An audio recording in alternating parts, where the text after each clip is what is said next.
आपलं लक्ष आहे आपल्या आईवडिलांवर, की आपण दिवस रात्र कामातच राहतो, दिवस रात्र मोबाईलमध्येच राहतो, दिवस रात्र पैसे कमावण्याच्या मागेच लागतो, दिवस रात्र आपल्या संसारातच राहतो. कधी बोला आपल्या आईसोबत की तुझी काय इच्छा आहे. कधी बोला आपल्या वडिलांसोबत की तुमचं काय म्हणणं आहे, तुमची काय इच्छा आहे, कुठे जायचं आहे, काय पाहिजे, आरोग्य कसं आहे, हालचाल विचारा. दूर राहता तर आपल्या आईवडिलांना फोन करा.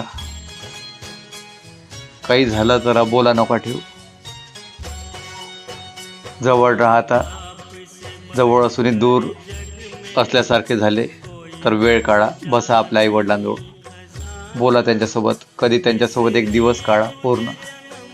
त्यांना बाहेर घेऊन जा फिरायसाठी, तीर्थस्थानात घेऊन जा, मंदिरात घेऊन जा.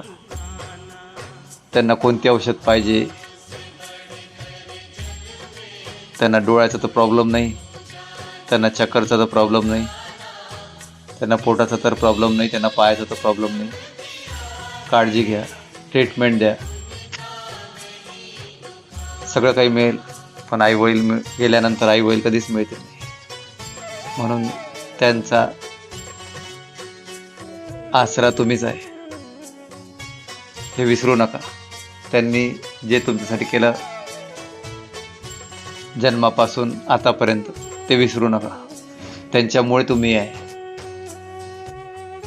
तर आज त्यांच्यासाठी तुम्हाला काही ना काही करणं आवश्यक आहे. कधी दुर्लक्ष करू नका आपल्या आईवडिलांकडे.